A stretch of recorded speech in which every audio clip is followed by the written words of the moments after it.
Memangku hajat Bapak Haji Tubagus Adi Satria Prakasa dan Ibu Haja Fitriana Putri Hapsari, Bunda Haya Popriatna, Bunda Dokter Sari, Ikhwan, akhwat yang dirahmati oleh Allah Subhanahu wa Ta'ala.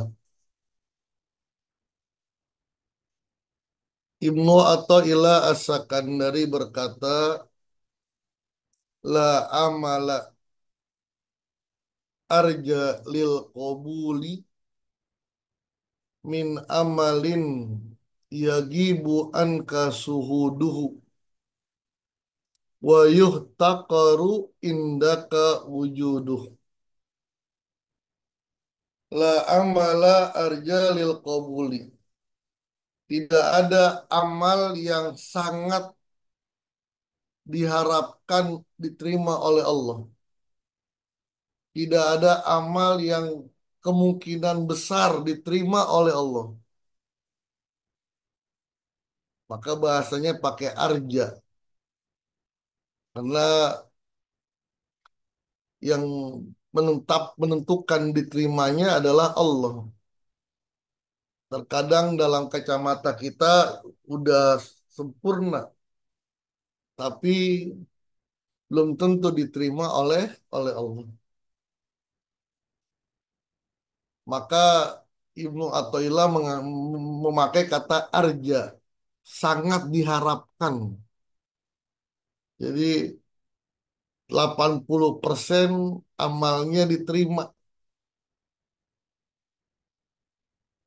La amala arja lil qabuli. Tidak ada amal yang kemungkinan besar diterima oleh Allah. Min amalin, daripada amal, perbuatan, ibadah, yagibu anka, yang hilang darimu, yagibu anka suhudu, yang hilang dari penyaksianmu. Artinya amal itu dianggap biasa-biasa bagi kita. Amal yang kita kerjakan tidak kita lihat sebagai amalan yang sangat luar biasa, tapi biasa-biasa saja. Kenapa biasa-biasa? Karena membandingkan dengan kenikmatan Allah. Misalnya, membangun masjid dengan biaya miliaran, itu kan besar. Tapi karena kita lihat begitu besar kenikmatan Allah yang diberikan kepada kita, maka membangun masjid yang miliaran itu yang kita anggap nggak ada apa-apanya, biasa kecil lah gitu, dibandingkan dengan kenikmatan Allah. Ini yang dimaksud dengan yagibu anka suhudu. Sebaliknya kalau amalan itu kita menjadikan kita ujub, membanggakan diri. Tuh lihat saya sudah melakukan ini. Itu di hadapan Allah pun kecil, gitu. Karena apa yang kita lakukan hakikatnya dibisakan oleh Allah. Maka yang paling bagus disandarkan kepada yang lain. Ah, bukan saya, ini guru mursyid saya. Wah, Bapak gini gini gini gini.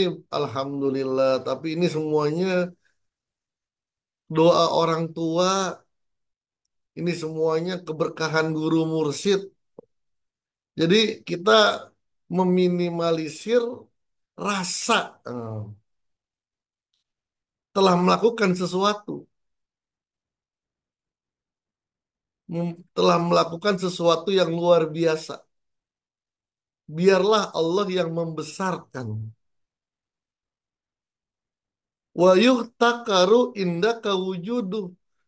dan kita tidak menganggap apa-apa yang kita kerjakan itu menghinakan wa yuhtakor itu artinya menghinakan apa yang telah kita kerjakan. Ini sesuatu yang biasa. Contoh, dalam riwayat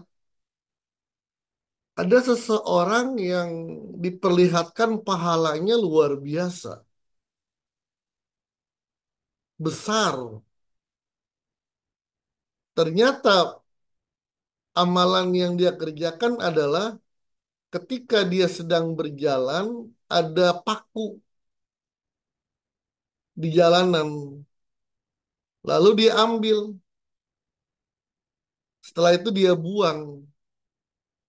Khawatir ada kendaraan yang menginjak paku itu ada atau ada orang dan binatang. Bagi dia itu perbuatan yang biasa-biasa gitu. Dan nggak pantas dibanggakan. Beda dengan misalnya tahajud, puasa 40 hari itu bisa diceritakan. Saya sudah puasa 40 hari, saya tahajud dari jam 1. Itu masih pantas dibanggakan. Tapi kalau nyeritain saya kemarin bikin buang itu kan enggak. Maka bagi dia itu perbuatan yang biasa-biasa. Karena menganggap perbuatan itu biasa, di hadapan Allah dibesarkan perbuatan itu. Kenapa? Karena ketulusan, ketulusan hatinya untuk melakukan itu agar orang selamat. Mukmin sejati adalah mukmin yang lisannya selamat orang lain dari lisan kita. Bikin orang lain selamat. Bikin orang lain bahagia. Bikin orang lain kenyang. Itu perbuatan yang baik. Inilah yang dalam dunia toriko kita ini dilatih gitu. Apa? Menisbatkan semuanya itu kepada guru mursyid. Ada bahasa dibisakan. Alhamdulillah dibisakan hadir di Manakiban. Kita meminimalisir rasa usaha kita gitu. Yang dari jauh, yang dari Jogja harus mengeluarkan dana yang lumayan, perjalanan yang jauh, tapi meminimalisir, gak ada apa-apanya dengan apa yang saya dapati ketika datang ke madrasahnya guru mursyid. Usaha yang saya lakukan itu nggak ada apa-apanya gitu. Uang yang saya keluarkan itu nggak ada apa-apanya dengan kemanfaatan ketika menghadiri manakib. Inilah yang dibesarkan oleh Allah. Dan ini juga terkait dengan sifat ketawaduan. Man tawaddoa rafa'ahullah. Tawadu itu adalah merasa apa yang kita punya itu bukan apa-apa gitu. Ilmu yang kita miliki belum apa-apa, nggak ada apa-apanya. Kemampuan yang kita miliki belum apa-apa dibandingkan dengan hakikat ilmu. Dan itulah eh, hakikat keilmuan kan begitu. Ulamas dadal ilmu bijahli. Setiap aku bertambah ilmuku, maka bertambah pula kesadaranku bahwa aku banyak yang belum mengetahui. Apa yang aku tidak ketahui masih lebih banyak daripada apa yang aku ketahui. Inilah dunia pendidikan seperti itu. Masuk ke dalam sebuah materi. Misalnya taruhlah ilmu fikih lah. Di pesantren hatam Fathul Qorib. Setelah Fathul Qorib menghatamkan naik kepada Fathul Muin. Semakin luar biasa, uduh. Ketika Fathul Qorib saat selesai dikira sudah selesai, dan ternyata ada kitab lagi Fathul Muin yang tingkat kesulitannya lebih jauh gitu, dan lebih luas pembahasannya. Masuk lagi dunia universitas misalnya, ngambil jurusan fikih muqaron, fikih perbandingan lebih luas lagi. Sampai akhirnya yang ilmu yang kita peroleh belum apa-apa dibandingkan apa yang belum kita ketahui. Itulah yang hakikat wa ma utitu minal ilmi illa qalila. Tidaklah aku berikan kamu ilmu kecuali hanya sedikit saja. Begitu pula amal. Amal ibadah kita ini belum apa-apa. Bahkan masih jauh dari kesempurnaan. Zikir yang kita lakukan belum apa-apa. Sedekah yang kita lakukan belum apa-apa. Khotaman yang kita lakukan belum apa-apa. Maka ada yang selalu kita baca. Rabbi yasir lana wala tu'asir alaina.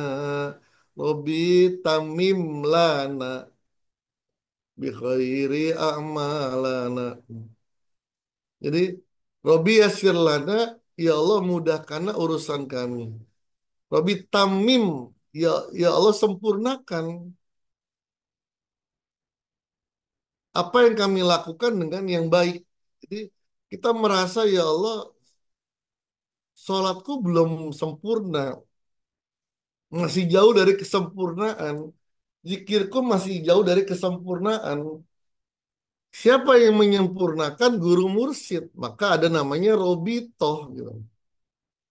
Kalaupun ternyata rapotnya bagus nih, misalnya Allah ngasih kita, ngirim kita, kirim nih nilai-nilai, wah nilainya A semua nih. Itu bukan kita gitu. Itu ada campur tangan guru mursyid yang membuat zikir kita nilainya A, sholatnya A. Gitu. Kalau kita sendiri itu mungkin masih C. Nah, inilah yang harus dijaga bagi seluruh ikhwan dalam bertorikoh. Yang mulia bukan saya, tapi guru mursyid saya. Yang pinter bukan saya, yang pinter adalah guru mursyid saya. Subhanaka la ilma lana illa ma 'allamtana. Aku nggak punya apa-apa. Pengetahuanku nggak ada apa-apanya kecuali pengetahuan yang datangnya dari Allah. La haula wa la quwata illa billah. Tidak ada daya dan upaya. Bahkan dalam memakai pakaian dalam hadis Nabi kan gitu. Alhamdulillahillazi kasani wa razaqanihi bigoiri khaulin kan.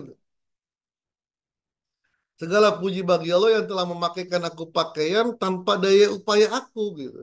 Semuanya Allah yang memberikan. Nah, inilah hakikat perjalanan menuju ikhwan sejati. Penghambaan abdun menuju kepada hakikat seorang hamba. Wallahu alam bishawab. Assalamualaikum warahmatullahi wabarakatuh. وعلى